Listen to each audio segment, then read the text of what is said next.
Experiences with Krishnamurti and his teachings Part 3. My association with Krishnamurti 1981 to 1982. Harshad Parekh. December 8, 1981. K had a discussion with teachers. He spoke about knowledge. Knowledge is limited. It is clouded by ignorance. Scientists would never be able to understand the mystery of the universe. They use their mind to understand things which are beyond the comprehension of the mind. Man created God. If God created man, man would not live the way he does. Too much emphasis has been given to knowledge in our schools. Knowledge has produced atom bombs and nuclear weapons. Very little emphasis has been given to the study of mind. The result is that nations are preparing for war. Man will destroy himself if he fails to understand mind and its complex behavior. He asked, "Do we see that knowledge is limited?" I asked, "What is it that sees?" To see something requires mind which is limited. He said, "Don't complicate. We will complicate it later." On December 15, K had a discussion with students. It was about how to live in this corrupt world. Is it possible not to be corrupt? The discussion must have stirred the mind of many sensitive students. It must have also created confusion and uncertainty of future. At the end of the discussion, he asked all of us to close our eyes and sit still. The clock in the auditorium was ticking loudly in the silence. In one of the discussions with teachers, K spoke about the religious mind. He said the religious mind is a mind which is free from all illusions. I asked, if the mind is in illusion, can it be aware of itself? We try to understand what you are saying with our intellect, which is limited. How do we know whether we are in illusion or not? Is there an understanding which does not come from intellect and logic? He was pleased to listen to this question. Then the whole discussion was centered about illusions. He was very passionate while discussing. When K speaks, everyone listens with awe and tenseness. He goes on asking questions and he does not want his listeners to go to sleep. This makes most of the listeners tired at the end of the discussion. He would not accept anything said by the listeners. His mind is very flexible, sharp and quick. Very few listeners can move with him. His words come from silence. He is intense but quiet too. We had lunch with K on December 15. Mr. Narayan, Mr. and Mrs. Beatty, Krishnamurti, Radha Bernier and I were on the lunch table. Mr. Beatty is a well-known photographer and a friend of K. He went on talking about cameras, photography, his health. K spoke about cars, cameras. Once in a while, Mr. Narayan and Radha spoke. I and Krishnamurti were mere listeners. It was very tiring to listen to them talking about superficial things. But food was light and excellent. On December 19, K talked with Rishi Valley teachers. He spoke about love and beauty. These were the topics I wanted him to talk before he started. He said that you cannot create good and happy human beings without love. He asked, "Are you growing flowering in this valley? Or are you blocked with problems you are unaware of?"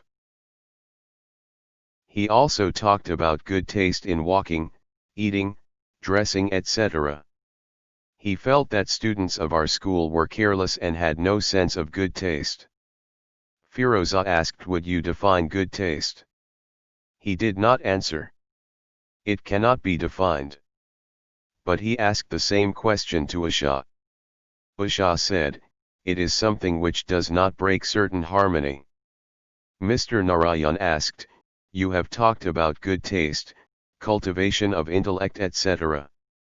But you have also said that there is nothing to learn.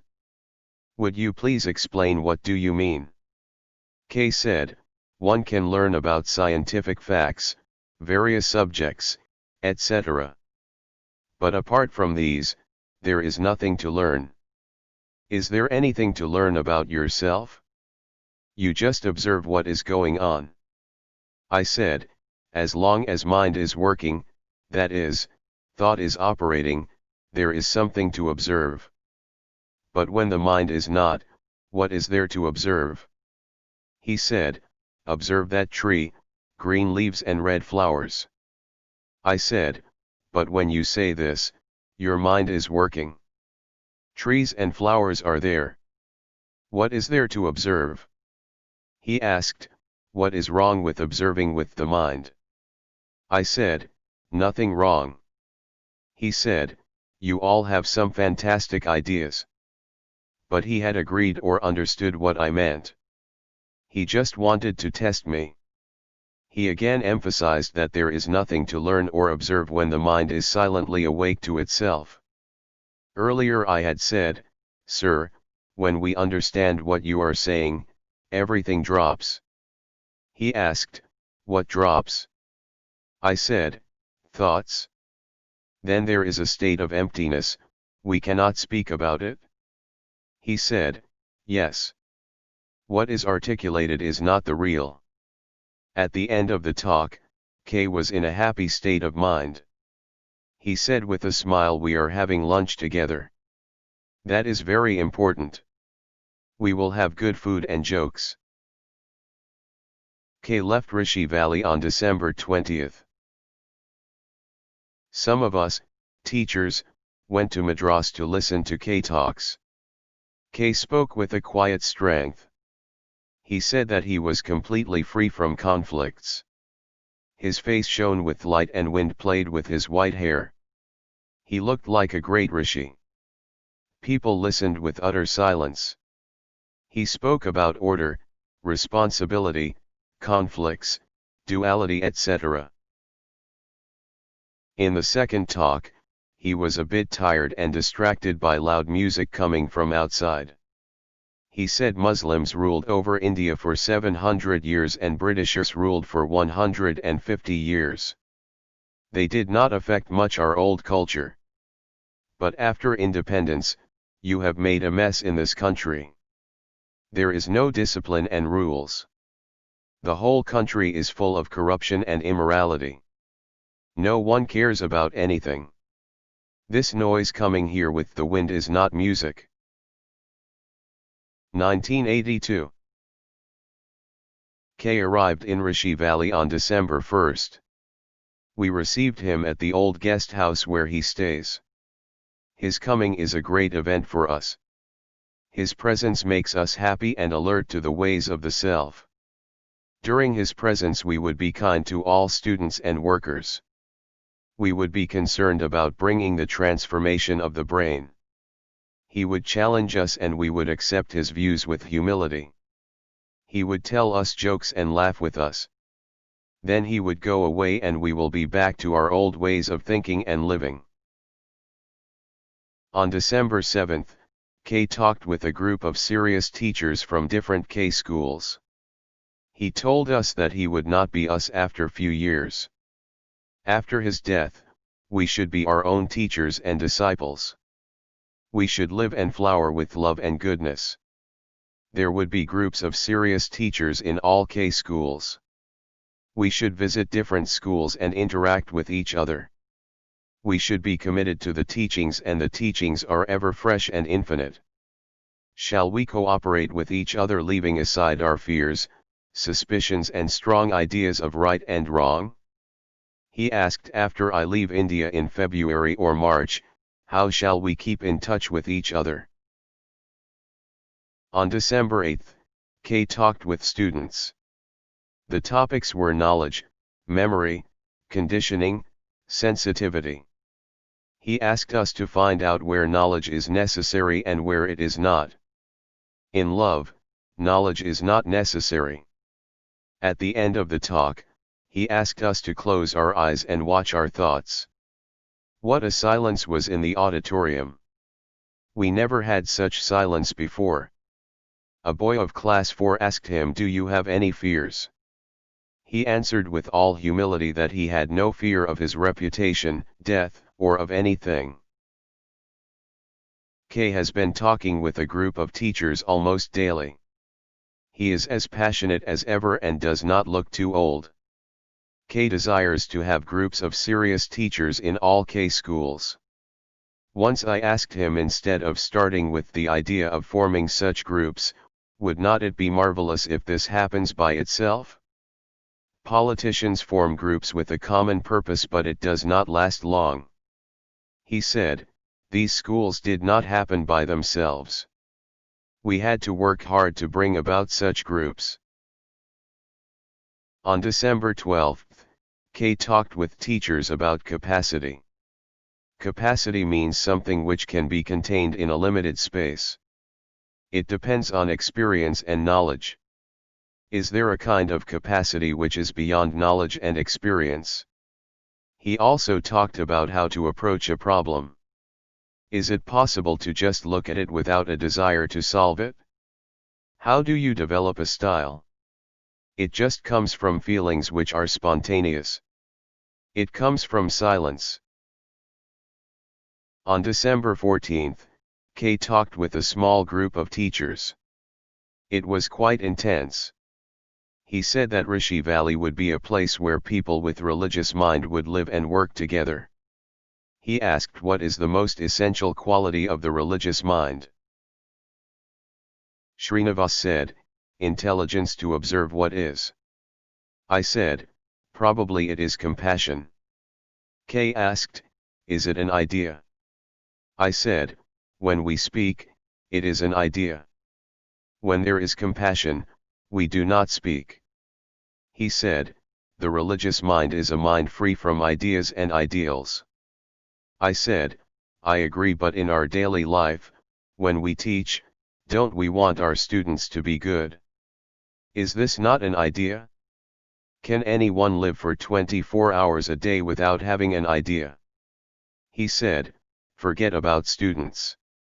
Can you live without ideas? I asked, when you say that Rishi Valley would be a place for people of religious mind, is this not an ideal? He said, you have not listened to me. I said that the religious mind has no ideas or ideals. He asked, how do you learn about yourself? Is there a mirror within you in which you see the whole of yourself? I said, if such a mirror exists, it is probably made up of ideas and ideals. Does not this indicate duality? He said, probably such a mirror does not exist. Yet he spoke about seeing the whole of oneself in the mirror of relationship. He said, when you have the religious mind, you are like a rock in the ocean. When students see such a man, what happens to them?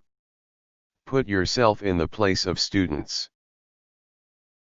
On December 16th, K again spoke about the religious mind. He wants Rishi Valley to be the spiritual center. He places a great emphasis to talking with young and enthusiastic teachers. The students are not serious, so why waste energy on them? The trustees of KFI want him to take rest, but he is very much enthusiastic talking with teachers. He would like us to come to Madras where he would continue talking with us. He would like to keep in touch with us even after he leaves India. He said, the religious mind is free from conflicts and images. Can you live the daily life without a single image? What is your answer?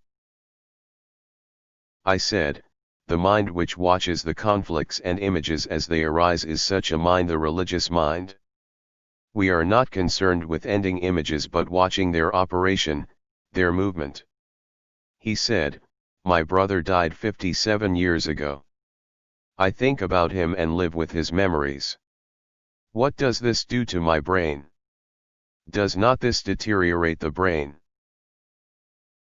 I said, if one watches when the memory arises, then it is happening in the present. In such watching, the brain does not deteriorate. I was leaving the guest house after the discussion. He asked me to stay. When all teachers had left, we sat on a soft mat. We remained silent for a minute. Then he asked me to speak. I said, I have always been shy of meeting you. I have not talked with you personally after coming to Rishi Valley. I would like to thank you for allowing me to teach here. I have enjoyed my work. Next term I will be going to Rajphat school. He asked, do you enjoy teaching here? I answered yes, very much.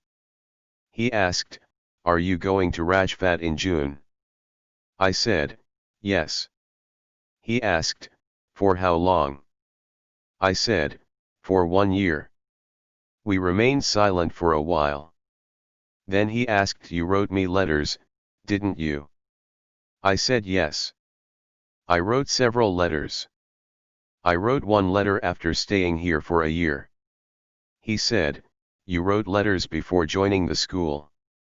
Didn't you? I said, yes. In one of my letters I wrote that I always considered you as my grandfather.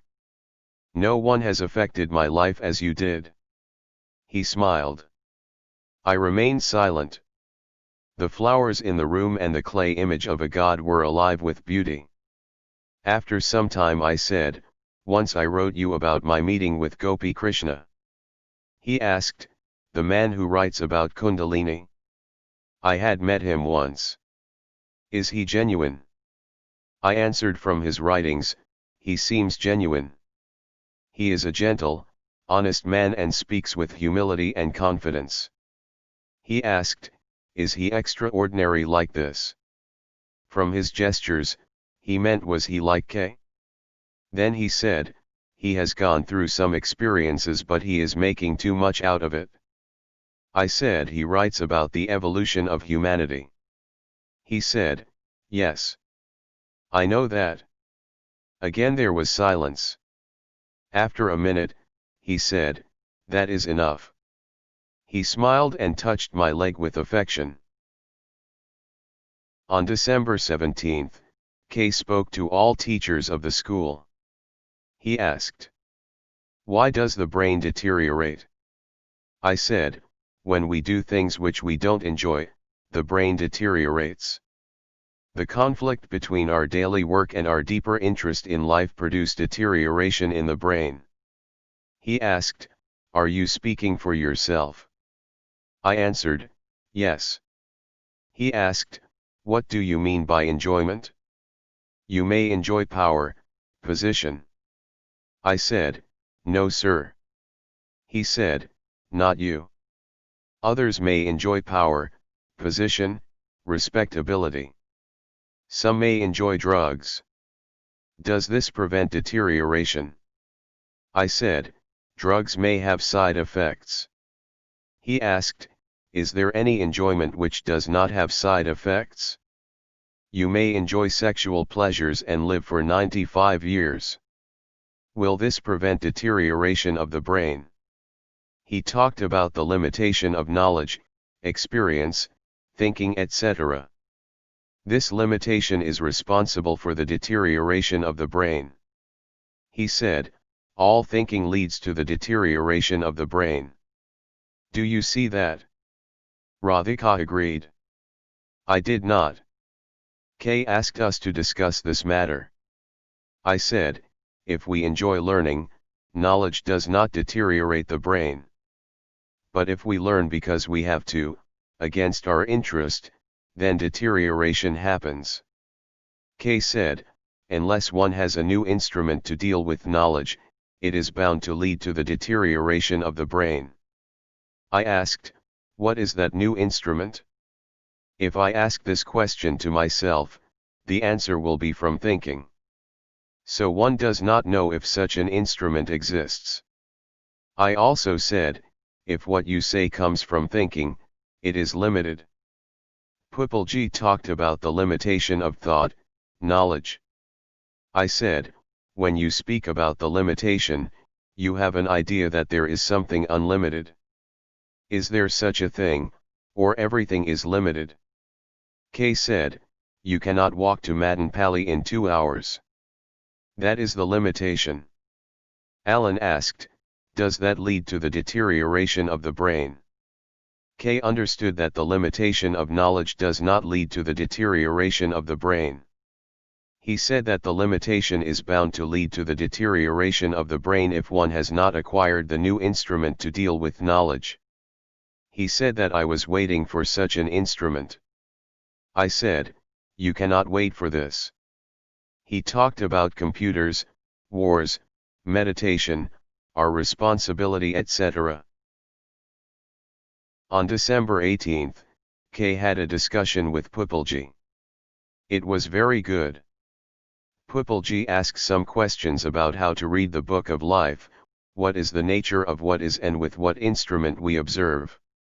K said that the whole humanity is within us. It is the story of humanity that we read. Sorrow and loneliness belong to all human beings. The brain has infinite capacity and the mind is the universe. The universal mind is the source of all creation. The limited brain cannot understand the infinite universal mind. The unconditioning of the brain is essential for the understanding of the mind.